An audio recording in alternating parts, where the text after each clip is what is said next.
अरे मोदी जी, 40,000 के प्लेन में चल के आप काम करते हैं और 40 साल से पप्पू यादव किलोमीटर जोड़ लीजिए, और हम यदि 21 लाख डेली जोड़िएगा 90 से, तो मोदी जी जितना बीजेपी पर आप खर्च किए होंगे उससे ज्यादा हम बांट दिए होंगे। आप जरा 21 लाख डेली जोड़ लीजिए, छोड़ दीजिए 34 करोड़ रुपया जो मैंने मजदूर को दिया, छोड़ दीजिए हर दिन पटना में सब मुख्यमंत्री डिप्टी सीएम सब लोग सो गए थे, सुशील मोदी जी अपना गार्ड को छोड़ के भाग गए, चारों 9 दिन सुशील मोदी का बाल बच्चा को खाना हम पहुंचाए और मोदी जी देखने तक नहीं आए, खाना सुशील मोदी को हम पहुंचाए। हर दिन 1 करोड़ रुपया का खाना, सुबह से शाम ब्रेड दूध। पटना में बाढ़ आया, बिहार के हर बच्चों को ट्रेन पकड़ाना, रेस्क्यू करना, रात में जाना, क्या ये जिम्मेदारी सुपौल के एमएलए एमपी की नहीं थी? क्या सुपौल के बच्चे नहीं फंसे थे? क्या सुपौल के बच्चे गुजरात में नहीं थे? क्या सुपौल के बच्चे कोटा में नहीं थे? क्या सुपौल के बच्चे मणिपुर में नहीं थे? कब तक पलायन पलायन पलायन पलायन पलायन पलायन, कब तक? 1 करोड़ 23 लाख कोसी सीमांचल के मजदूर बाहर जाके मजदूरी करता है, कब तक? क्यों नहीं आजाद हिंदुस्तान के बाद एक फैक्ट्री लगी कोसी सीमांचल में? जो छोटी फैक्ट्री थी वो बंद हो गई। क्यों नहीं आजाद हिंदुस्तान के बाद एक इंस्टीट्यूशन बना? क्यों नहीं आजाद हिंदुस्तान के बाद एक अस्पताल बना? मैं चैलेंज करता हूं देश के हर नेता को, काहे नहीं बना इस हिंदुस्तान में एक ऐसा अस्पताल जहां गरीबों का इलाज हो सके? और मैं वादा करता हूं सुपौल के इस मैदान में 24 के बाद मेरी एक जिम्मेदारी होगी, कोसी सीमांचल में वर्ल्ड का नंबर 1 अस्पताल बना के सिर्फ गरीबों का इलाज करना। हिंदुस्तान का कोई शहर नहीं जाएगा, कोई दुनिया का सबसे नंबर 1 जांच घर हम बनाएंगे, पैथ बनाएंगे। एक भी पैथोलॉजी में सुपौल, सहरसा, मधेपुरा, पूर्णिया, कटिहार, अररिया, एक भी जिला शहर का कोई आदमी अमीर हो या गरीब, मैं आपको वचन देता हूं 24 और 25 के बीच में एक ऐसा लैब खुलेगा जहां सबकी जांच होगी, फ्री होगा, अल्ट्रासाउंड फ्री होगा, एमआरआई फ्री होगा, सीटी स्कैन फ्री होगा, जांच फ्री होगा। 1 रुपया नहीं लगे, नारा नहीं दीजिए भैया, 1 रुपया नहीं लगे, काम करिए ना।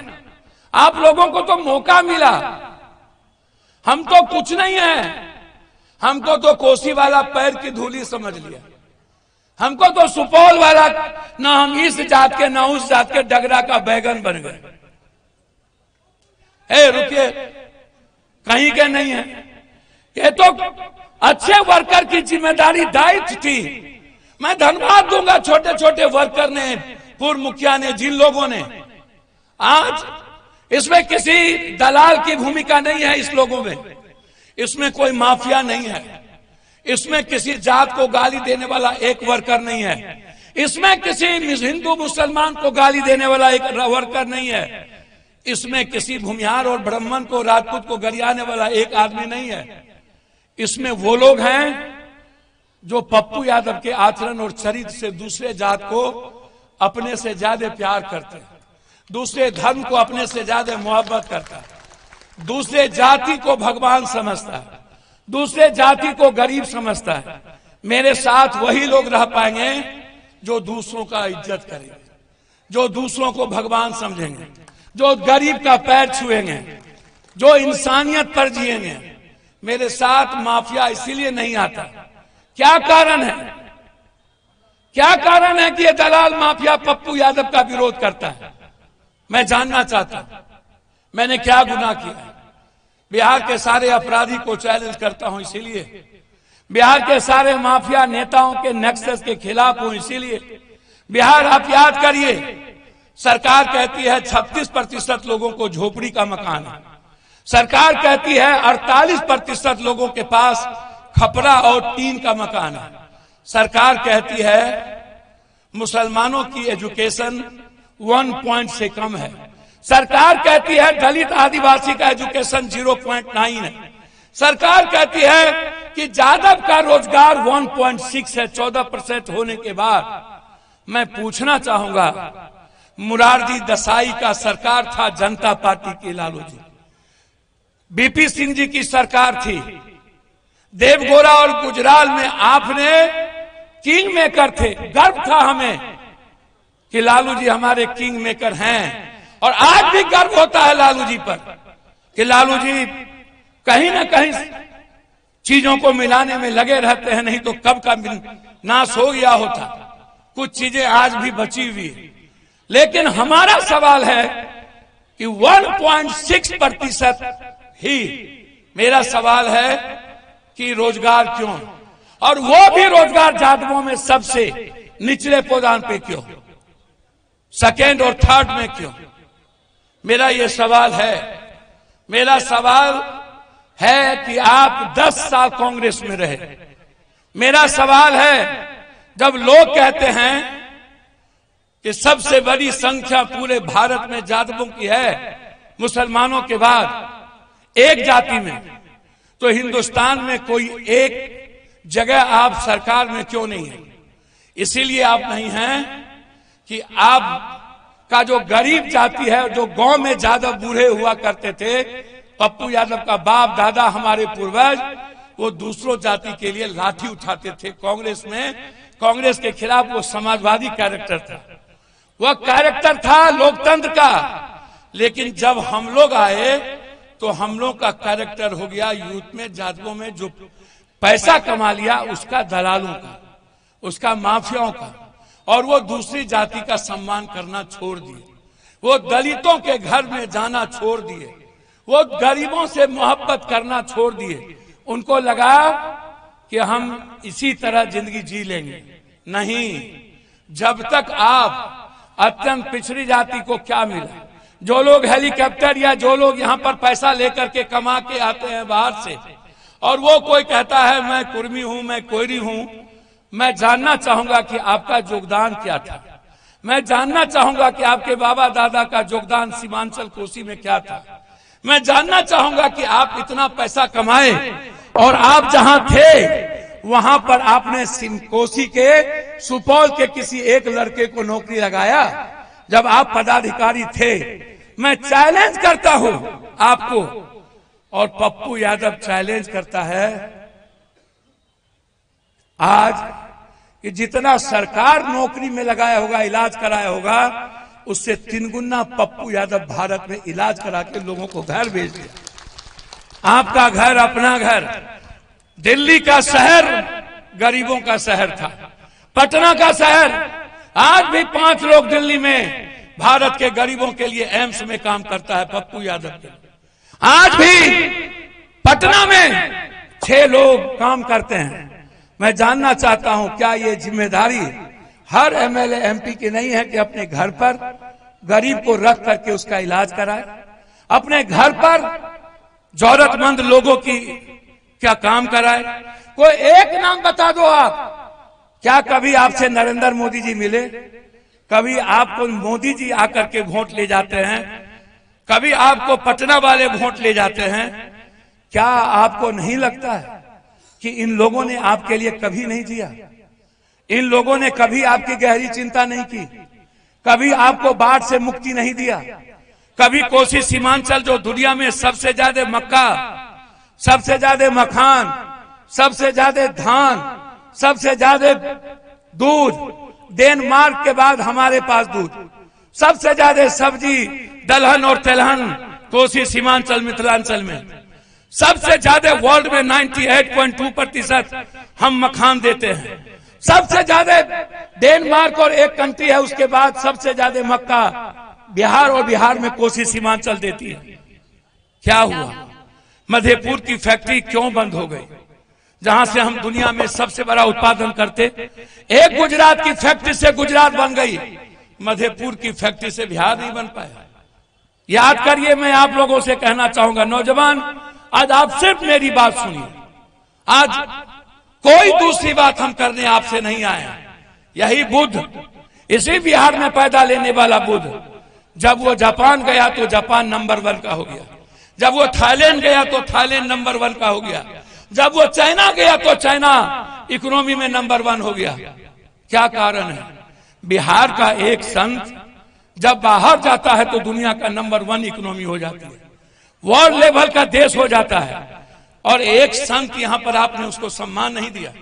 हम जानना चाहेंगे कि आपका जो सर्वे है सरकार का, और उस सर्वे में आपने जो बात कही है, यह सवाल हर लोगों के मन में है कि कब हम गरीब और गरीबी से मुक्ति मिलेगी। गरीब और गरीबी के अलावे ये जो 2 शब्द है, हम सब के लिए क्या अभिशाप नहीं बन गया? ये जो 2 शब्द है हमारी जिंदगी नहीं बन गई? मैं सवाल पूछना चाहूंगा अपने नौजवानों से। आज जो हमारे बुजुर्ग हैं, हमारे पिता हैं, उनकी स्थिति आप सोचिए। सरकार कहती है नरेंद्र मोदी की हम 5 किलो अनाज और 5 साल देंगे। 84 करोड़ लोगों को वो 5 किलो अनाज देंगे मोदी जी, तब हिंदुस्तान का आदमी खाना खाएगा। नीतीश बाबू हमारे मुख्यमंत्री जी का सर्वे आया कि 6,000 रुपया पर प्रत्येक व्यक्ति की आमदनी 32% लोगों की, और 6,000 से 10,000 रुपया के बीच की आमदनी 83% लोगों की। क्या हम जानना चाहते हैं नौजवानों से जो कोरेक्स में, ड्रग्स में, स्मैक में, जादव में, राजपूत में, ब्राह्मण में, भूमिहार में, नुनिया में, मलाह में, बींद में, केवट में, केवरत में, धानुक में, नुनिया में, चंद्रवंशी में बटे हुए हैं, चोल्हा में, चौधरी में बटे हुए हैं। हम आपसे जानना चाहते हैं दिल से, क्या आने वाले समय में ना तो आपके पास जमीन बचेगा, कट्ठे के नीचे हो जाइएगा।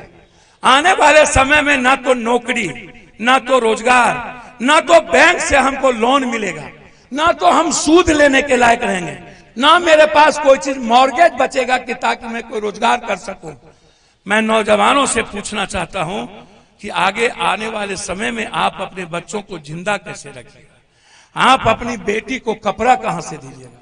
आप अपने बच्चों को पढ़ाइएगा कहां से? क्या जादव के नाम पर मंत्री बनने वाले लोग, जादव राजपूत भूमिहार के नाम पर मुख्यमंत्री मंत्री बनने वाले अत्यंत पिछड़ा, अत्यंत पिछड़ा, अत्यंत पिछड़ा। मैं यह जानना चाहूंगा आप सबसे, हमको आप एक बात बताइए। बहुत अस्थिर से हम लोग कुछ पल बैठ के आज ये चर्चा करें सुपौल के कोसी की धरती पर हाई डैम का क्या हुआ, कब बनेगा मेरा हाई डैम? आप हाई डैम से ज्यादा कुशा की त्रासदी आई। पप्पू यादव 4 करोड़ रुपया अपने जेब से, सबसे ज्यादा पेपर ने लिखा, कोई भी नेता आज तक 1 रुपया नहीं दिया। हम तो जमीन पर दिए। बाढ़ आता है 3 बजे, पप्पू यादव पहुंच जाता है 5 बजे भोर।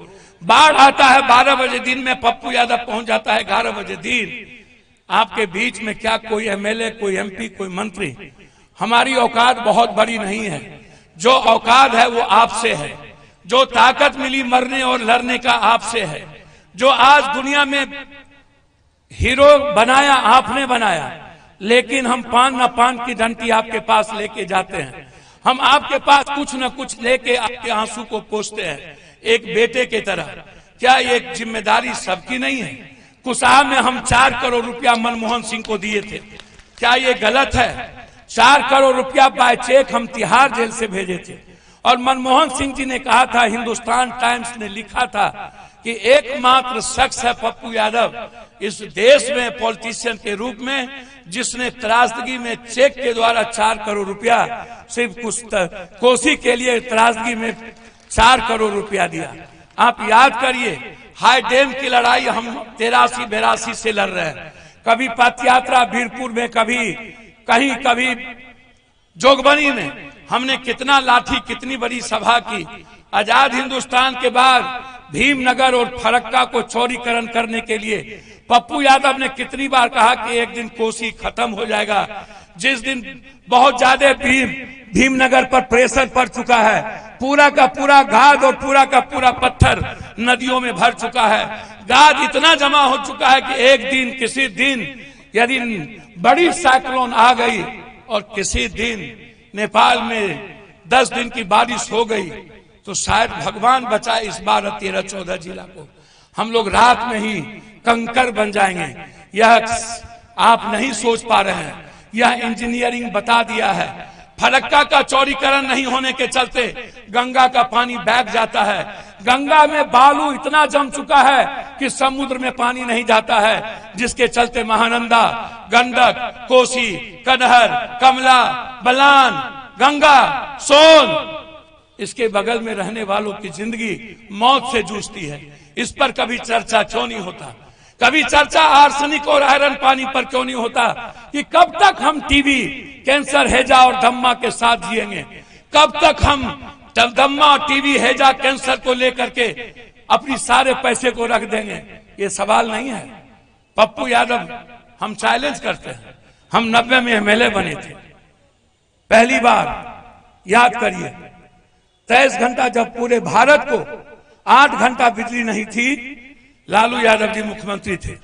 इन्होंने रात के 12 बजे फोन करके हमको कहा, लालू जी हम भी आपको पिता की तरह इज्जत की है, सिर्फ आपके बेटे ने नहीं, हमने भी आपका सम्मान। जब आप विपक्ष के नेता आप नहीं बने थे, जिस पर हम पर शिवचंद्र झा हत्याकांड लगा के मेरे माँ बाप का घर तोड़ के पूर्णिया में 22 दिन मेरे माँ बाप जो सब कुछ रहते हुए पेपर पर सोया था आपके चलते। तब आपके दोनों बेटे ने जन्म नहीं लिया था, 91 में जन्म लिया था। जब आप एमएलए बने थे, मुख्यमंत्री, तब आपको पप्पू यादव 11 निर्दलीय एमएलए के साथ आपके साथ खड़ा था। जब जब आप पर विपत्ति आई, पहली बार जब नीतीश कुमार मुख्यमंत्री बने, नीतीश जी याद है, हम आपके लिए सोए नहीं थे और आपके साथ प्लेन में आके आपकी सरकार बनाने में लालू यादव से अलग हट के आपके साथ खड़े थे। और जब आपकी सरकार गिरने वाली थी, तो अकेला पप्पू यादव था जो लड़ गए थे और जाकर के हाजीपुर पुल जाम करके हम बंद कर दिए थे। और हमको याद है लालू जी और साहबुद्दीन जी, बाहर साहबुद्दीन जी, क्या वफा किया था लालू जी के साथ। हमसे लड़ गए थे। वो कहते पप्पू जी आपको खून नहीं चिकार रहा, ये सब था साहबुद्दीन जी का। क्या नहीं किया वो व्यक्ति ने, क्या नहीं किया। और आज साहबुद्दीन मरहूम हो गए, उसकी बीवी और बाल बच्चा सड़कों के फुटपाथ पर अपनी जीवन की भीख मांग रहा है। अंतिम मरने तक साहबुद्दीन की यदि मौत हुई ना, तो वो लालू यादव के सम्मान के लिए हुई, दूसरों के सम्मान के लिए नहीं हुई। साहबुद्दीन जी यदि नहीं बोले होते वो शब्द कि परिस्थितियों के ये मुख्यमंत्री हैं, आप दोनों आदमी तो मिल गए, आप लोग तो मुख्यमंत्री हो गए, साहबुद्दीन तो कुर्बानी दे दी ना। साहबुद्दीन की कुर्बानी का कुछ मिला उसको? आज तक उस बच्चे को जेल, सरकार रहते हुए कमर में रस्सा लगा के एक 29 साल के लड़के को जेल। याद करिए हम कब साथ नहीं रहे। जो लोग यहां बड़ी बड़ी बात करते हैं, सुपौल में जब भी उसकी राजनीतिक संकट हुई हम उसके साथ खड़े रहे। लालू जी ने हमको फोन किया कि पप्पू नेपाल का बिजली जाने दो। हमने कहा लालू जी आप कोसी सीमांचल को आप बिजली 22 घंटा दे दीजिए, तब तो नेपाल बिजली जाएगी, नहीं दीजिएगा तो नहीं जाएगी। 4 मेगावाट बिजली जब तक हम नहीं लिए, भारत का पहला शहर था, पहला मधेपुरा और पूर्णिया, जहां 23 घंटा बिजली पप्पू यादव दिया था। उस वक्त हम बहुत छोटे थे, मेरी उम्र 22.5 साल थी। 91 में हम मेडिकल काउंसिल ऑफ इंडिया के खिलाफ लड़ाई लड़े। 91 में पूरा बिहार का डॉक्टर 18 दिन हड़ताल कर दिया। लालू जी ने कहा कि आप पर केस हो गया है, फोन करके आप पैरेलल सरकार नहीं चला सकते हैं। हमने कहा मैं आपका सम्मान करता हूं, पिता की तरह है, बड़े भाई हैं, हमको कोई शौक नहीं है पैरेलल सरकार। आप अपने डॉक्टर को कहिए जो नर्सिंग होम है फर्जी नर्सिंग होम नहीं, मैं अच्छे डॉक्टर की बात करता हूं। पटना और बिहार सुपौल में कितने फर्जी डॉक्टर हैं, कितने फर्जी नर्सिंग होम हैं। कोई एम्बुलेंस वाला खोल लिया, कोई पैसा वाला खोल लिया, कोई दलाल खोल लिया और वहां FRC फिजिशियन का बोर्ड लगा करके अस्पताल चला रहा हो। मैंने उस वक्त भी कहा था कि आप MRI, CT स्कैन, अल्ट्रासाउंड, जांच, एक्सरे का बोर्ड लगवा दीजिए और कौन डॉक्टर 3 महीने के अंदर कितना फीस लेगा, फिजिशियन, FRCS, सर्जन, ऑर्थोपेडिक्स, उसका आप करवा दीजिए। मैं आपको वचन देता हूं कि मैं विरोध नहीं करूंगा।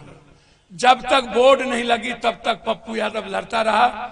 हम पर 4 दर्जन केस हुए, हमारी परवाह नहीं हुई। पूरे डॉक्टर बिहार के बोर्ड लगे, अकेला साहबुद्दीन ने सपोर्ट किया था और तब जाकर के हमारी लड़ाई बंद हुई। हमारी लड़ाई किसी अच्छे डॉक्टर से नहीं है, हमारी लड़ाई जो मेडिकल काउंसिल ऑफ इंडिया के रूल को फॉलो करता उसके नहीं है। हमारी लड़ाई फर्जी नर्सिंग होम, फर्जी डॉक्टर, फर्जी पैथ, फर्जी जांच से है और वो रहेगी। मैं आपको वचन देता